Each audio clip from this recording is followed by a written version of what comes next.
तू tension घेऊ नको. तिची वरात आपल्याकडेच येणार. कोणाची वरात येणार आहे इथे?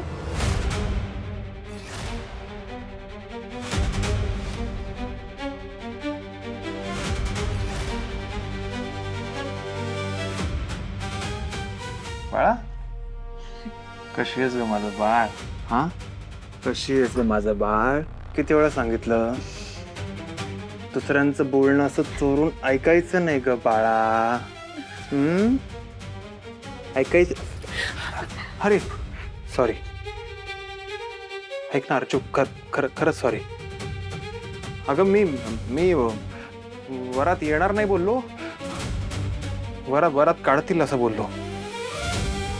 हरचू अगं, खरं सांगू म्हणजे तू किती करतेस ग माझ्यासाठी. घर सांभाळतेस, माझ्या प्रत्येक अडचणीत माझ्यासोबत उभी असतेस. आणि तुला माहिती मी हा बिझनेस पण सेटअप करण्याचा किती प्रयत्न करतोय, पण काय ना ग, काही ना काही प्रॉब्लेम होत आहेत अगं. आपल्याला निघायचं आहे आता दुबईला काही दिवसांनी. त्याआधी मला एक मोठं पेमेंट करायचं आहे आणि अमाऊंट खूप मोठी आहे.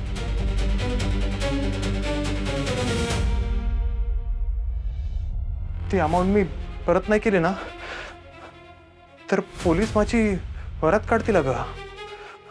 मला खूप टेन्शन येते मला आता. नाही नाही, रडू नका तुम्ही. असं का करताय? सगळं ठीक होईल. हं? मी कालच त्या बाईंना भेटून आले. त्या माझ्याकडून वस्तू विकत घेणार आहेत आणि माझ्या कामाचे पैसेही देणार. तेवढ्याने काही होणार नाही ग.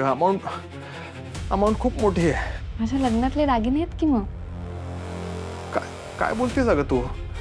तुझे दागिने त्रिधन आहे, मी त्याला हात नाही लावू शकत. माझं खरं धन तुम्ही आहात, ते दागिने नाही. आणि ते दागिने आपलेच आहेत ना. मग मोडले तर काय बिघडलं? नंतर करू की असे खूप दागिने. नाही ग, तितके दागिने पुरणार नाही आपल्याला. लग्नातले घसघशीत दागिने आहेत हो. अमाऊंट खूप मोठी आहे ग. काहीतरी वेगळं करावं लागणार आहे. मग आता काय करायचं? एक काम केलं तर म्हणजे बघा, आपण तुझ्या आईला विचारायचं का की काही दिवस उसने दागिने देईल का? म्हणजे मी तिला रिटर्न करीन काम झालं की माझं. तुला तर माहिती नसेल पण मी सांगतो की दुबईला खूप मोठं मार्केट आहे सोन्याचं. आपण तिथे मोठे दागिने करून घेऊ, सुंदर दागिने करून घेऊ खरंच. आणि माझा मोठा जॉब पण आहे, तर पैशांची काही कमी पडणार नाही आपल्याला तिकडे, हो ना? नाही, आईला नको विचारायला. ते कसं दिसेल, बरोबर नाही वाटणार. मी काहीतरी वेगळं मॅनेज करतो. काही नाही, problem कशाला? मी बोलते ना आईशी. खरंच. म्हणजे अरे यार, खरंच म्हणजे मी खूप नशीबवान आहे, मला अशी बायको मिळाली. आणि काय ना ग, माझा कधी कधी पारा चढतो कारण मला खूप टेन्शन आहे ना, त्यामुळे.